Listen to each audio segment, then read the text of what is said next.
and welcome back. This is Rob Thomas, your everything Microsoft Enterprise Chief Architect. And today we're going to cover a new product that just came out in its preview form last month, which is Microsoft Knowledge Agent, right? Now, I want to jump into this, but before we jump into this, let's give a shout out to our sponsor, and that is going to be Enterprise Software Solution, our software dudes. These guys are great. If any of your Microsoft needs, your Microsoft Azure, Copilot, Power BI, Microsoft Intune, Microsoft, any of your Microsoft Dynamics challenges, Windows Server, Windows SQL Server needs, I highly recommend to reach out to them. You can see these are their existing customer. I'm a customer and partner. These guys are great. Schedule a meeting if you have any questions. They're in the US. For any of your US customers in the US, if any international customers, they're international offices. These guys are great and they will work with you. All right, let's jump back into Microsoft Knowledge Agent. All right, so I want you to think about this. How do you take a massive mountain of company documents? I mean, you got a lot of documents, right? It's all of those HR manuals, those old status reports, training guides, and you turn it into a single instance that is a searchable resource, right? Imagine having an AI agent that can answer any employee questions based on only your company's files. Now that, my friend, is what we call SharePoint Knowledge Agent. Essentially, Copilot for your entire company's data. Now, if your business, if you manage your business right, and you're an owner, right, or you're a project manager, you're going to need this. I mean, but you can't really install it, but kind of you can. I'm going to give you some high-level screenshots on how to do it and talk about it, the install process. But this is typically a job of an admin, right? And I'm also going to give you the exact simple instructions. I'll walk you through that if you're a SharePoint administrator with the administrator rights to get this up and running in a couple of minutes, right? But this is a preview. This kind of gets you started because there's one little thing I want to show you during this session where we're going to talk about some of what this is going to look like for you, right? Now, first, let's talk about the prerequisites. And I call this the pre-flight check. Now, number one, you need the right person. This setup requires a SharePoint administrator and global administration permissions. So let's just jump over into it. And you can see, right, typical thing. You're going to make sure you have the right permissions for that user. You give that to user, make sure the user has, those two important permissions. SharePoint administrator, global permission. 2, you'll need the right tools. We're going to be using something called the SharePoint Online Management Shell. I'm going to show you it. I'm on a Mac, so I can't install it, but I'm going to show you. I tried to install it before this, and I was going to create a video, and I was running into one step that I needed to do a request, and I'm going to talk about that, right? Now, if the admin has done all this before, they probably already know how to use, PowerShell. Right, but this is going to be SharePoint Online Management Shell. It's basically PowerShell. Now, if not, the link, I have this link, so I'll show you the link. I'm sure you're going to download it and give you all of that, right? So let's quickly jump into this. So this is pretty much, let's just say this is a site. We have a site. I'm going to minimize this a little bit. You can see it a little bit better, right? I'm going to make my screen a little better because my screen size. But you're on the, we're going to basically say you're here. You've built out the SharePoint site is really robust. You got a lot of documents, got a lot of things going on, right? And you want to organize this library. You got some things going on in your library. Now you have this knowledge agent preview that's set up that allow you to connect it. But how do you get here? How do you get to this preview, right? Because you're here, and let's make the assumption it's not installed. And then we can just quickly jump over to my SharePoint site. And you can say here, like, I don't have it installed. It's not installed in this. And I'm going to explain why, right?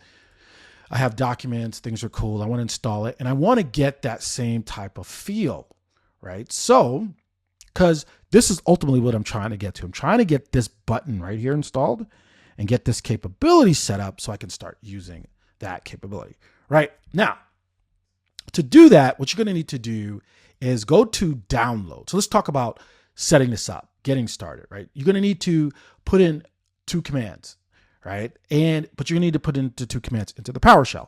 So let me first go to the website where you're going to go get the PowerShell, and that's going to be right here. So it's going to be SharePoint Online Management Shell. You're going to click that download button right there. I click it now. I've already downloaded it. You can see there. But It's going to download it, and then you're going to click on it and install. Really super simple. You can't install this on a Mac right now. There is a workaround to make it work, but because there's some issues with the libraries.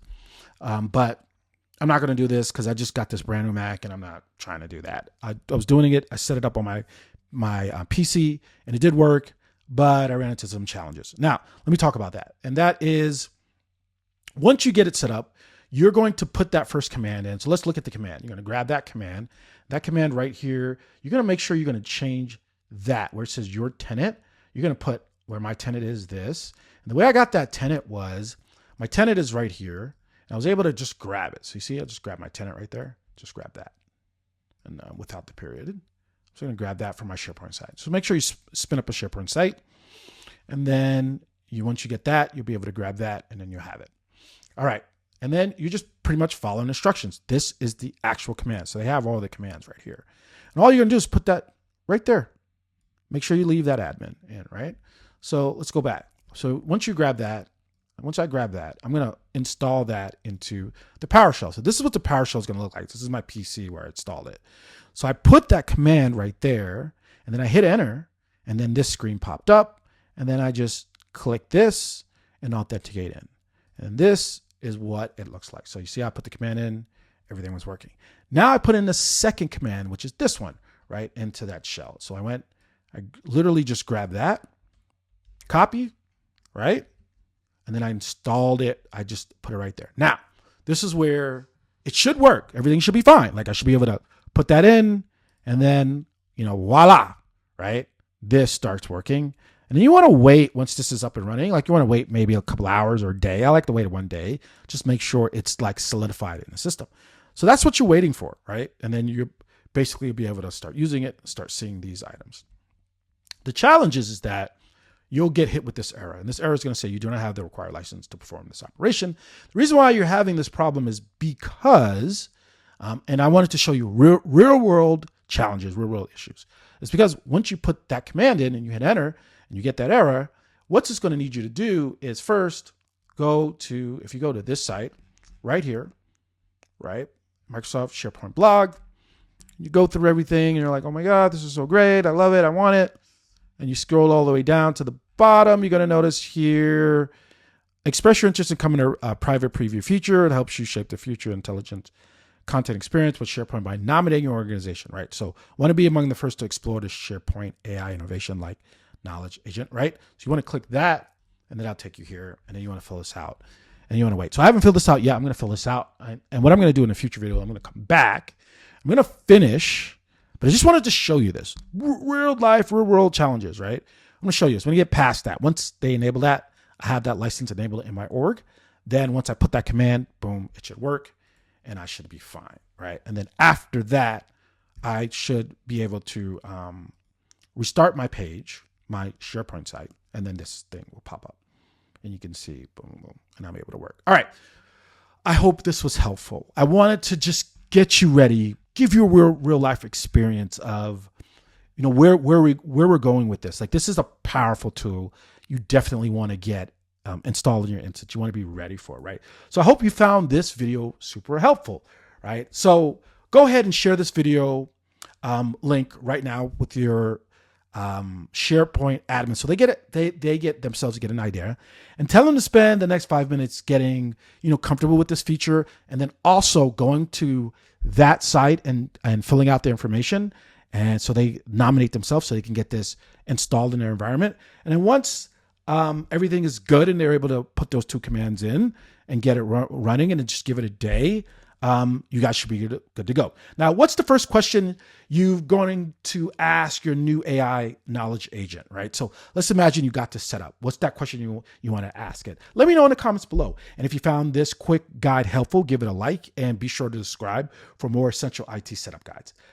Thanks for watching and see you in the next one. Bye.